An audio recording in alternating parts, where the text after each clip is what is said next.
Seja bem-vindo, seja bem-vinda para mais uma viagem. Hoje você vem com a gente para Kiev, capital da Ucrânia, uma das capitais mais bonitas do leste europeu, cheia de parques e jardins, muita história e cultura por todos os lados. E aí, vamos junto?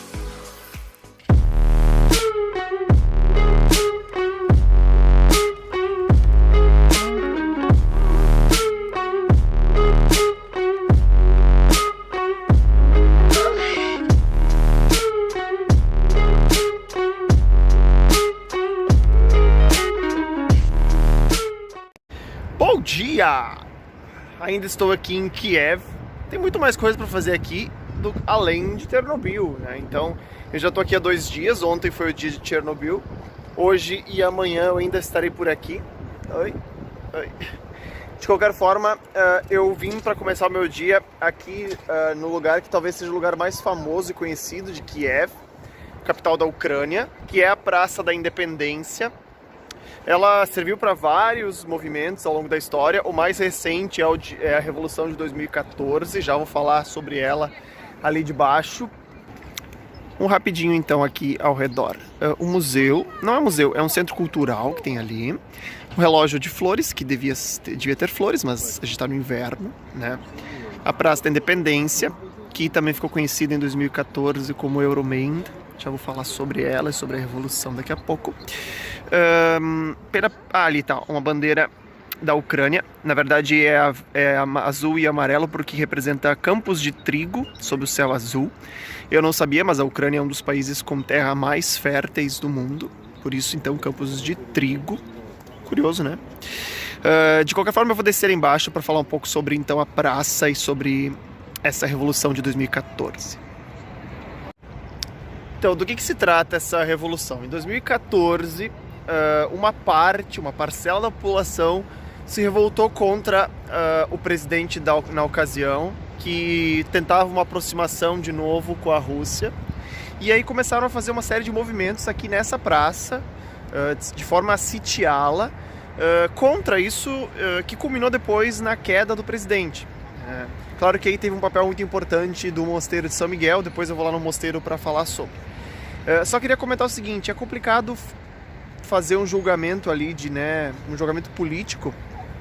Tem um documentário no Netflix, não sei se alguém já viu sobre isso, vou botar o nome aqui depois. Ele conta uma versão, claro, pró-ocidente sobre, bem interessante. Eu vim pra cá com essa visão também, mas conversando com o pessoal do hostel onde eu tô, eles comentando que, na verdade, 70% da população ucraniana, na verdade, é pró-Rússia, porque mesmo antes da União Soviética, eles foram aliados da Rússia por mais de 300 anos, né?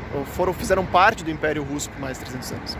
Então é bem complicado, né? Mas vale ver o documentário mesmo assim, apesar da visão ser bem direcionada, né? Não ser uma visão unânime, ao contrário, isso meio que dividiu o povo, pelo que eles dizem aqui. Uns 70% são pró-Rússia e uns 30% mais ou menos são pró-União Europeia. Achei muito criativo esse marco zero da cidade. Tem um globo, né, sobre um pedestal ali. Aqui tem os pontos cardeais. E ali tem várias cidades com a distância que elas têm aqui de Kiev.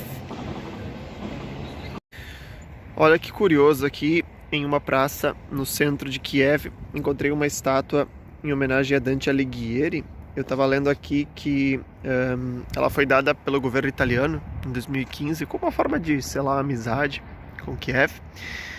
E aí ao lado tinha uma escultura da águia. Quem já leu a Divina Comédia sabe, né? Ela representa a justiça divina, enfim, mas que foi vandalizada ali, ó. Parece que quebraram a cabeça dela. Pronto, cheguei então aqui no mosteiro de São Miguel, só para explicar rapidamente por que ele teve uma participação tão importante nesse movimento.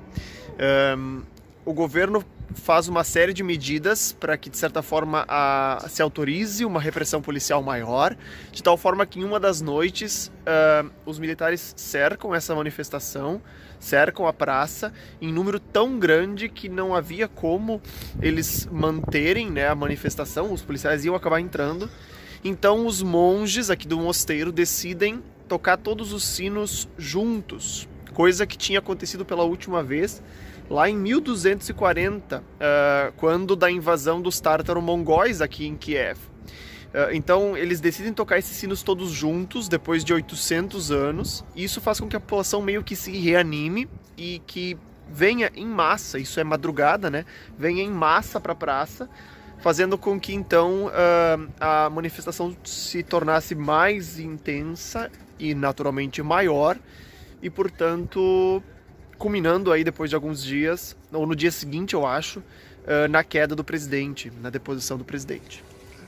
Inclusive, já que essa igreja é ortodoxa, deixa eu aproveitar para comentar um pouco das diferenças entre a igreja cristã ortodoxa e a cristã romana. Na real, desde o início no Império Romano, a igreja tinha duas sedes, né? Uma em Constantinopla e uma em Roma. Só que daí rolou umas tretas brabas lá no ano de 1056 e elas se separaram, que é aquilo que a gente chama de o Grande Cisma do Oriente. Na prática, que diferenças que se criaram, né? Primeiro, a Igreja Ortodoxa então não segue a autoridade do Papa, ela segue um calendário juliano, onde o Natal é no dia 7 de janeiro, né, enquanto que a gente segue o calendário gregoriano. Eles não têm estátuas nas igrejas, eles têm ícones, que são essas pinturas, pode ser relevo, pode ser mosaico, enfim, mas na maioria das vezes são pinturas, eles chamam de ícones. A cruz, ela acaba tendo 3 barras, né? Essa de baixo, a barra normal e aquela de cima, escrito INRI.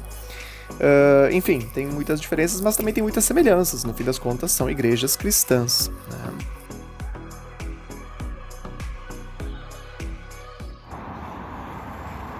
Então, como quase todas as cidades da Europa, Kiev também é cortada por um rio, o rio Dnieper, ou algo assim.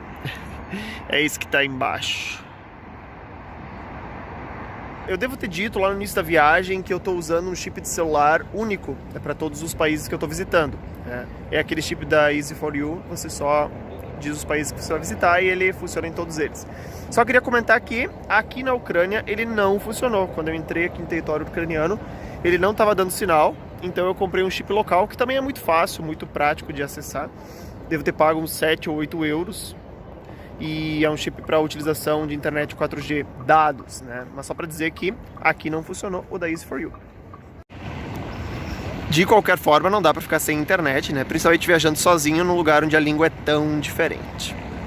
Bom, ontem nós paramos no Mosteiro de São Miguel, que é aquela igreja azul ali no fundo, né? Hoje eu quero continuar a partir daqui.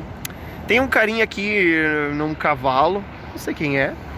De qualquer forma, não foi ele que eu vim ver. Eu vim ver a Basílica, não, a Catedral de Santa Sofia, que é lá do ano 1030 e poucos, a fundação dela. É bem inspirada na Basílica de Santa Sofia lá de Istambul. Eu nunca estive em Istambul, mas vi umas fotos, é bem parecido mesmo. Várias cúpulas e tal. Claro, bem menor, obviamente, né, do que a de Santa Sofia. Mas vamos ver se dá pra entrar e mostrar algumas coisas lá dentro. Olha, gente, até dá pra entrar, mas o ticket tá quase 20 euros. E eu não tô a fim de pagar 20 euros pra ver outra igreja. De qualquer forma, tá aí, Santa Sofia. É a mais importante aqui de Kiev. Bem aqui pertinho da Catedral de Santa Sofia, encontrei uma escultura bem curiosa. É um homem a cavalo, né? Um soldado a cavalo. Ele tá matando um dragão de 2 cabeças. Um dragão coroado de 2 cabeças. Eles estão sobre o mapa da Ucrânia. E aqui na descrição diz que é para homenagear todos os soldados, enfim, que defenderam a Ucrânia ao longo de todo o processo de independência. Então essa é a parte que sobrou de uma muralha que cercava a cidade de Kiev, lá no século XI. Claro, é uma reconstrução, né? Mas dá pra ver só pela largura que devia ser uma muralha bem grande. Esse é o portão principal de entrada, o portão sul. Tinham 3 portões, né? Dá pra ver que é o portão principal porque geralmente eles construíram no topo igrejas. A ideia era tipo proteger a cidade, proteger a entrada da cidade, né? Essa é uma estátua de Yaroslav, conhecido como o Sábio. É o cara que mandou construir a muralha lá no século XI, né? Era o rei da época. E dá pra ver na mão ele tem a Catedral da Santa Sofia, porque ele também mandou construir a catedral. Outra estátua bem curiosa aqui na mesma praça é essa estátua de um gato, até que parece bem fofinho. Parece, pelo que eu estava lendo, que ele morreu num incêndio aqui perto e aí os donos decidiram fazer uma estátua para ele. Pode? Acabei de chegar para visitar esse que é um mercado público, como se fosse um mercado público aqui de Kiev. E aqui na frente encontrei uma escultura de um átomo, olha, naturalmente lembrando Chernobyl. Inclusive, não dá para deixar de ir a Chernobyl se você estiver em Kiev. Fica mais ou menos uns 130 quilômetros.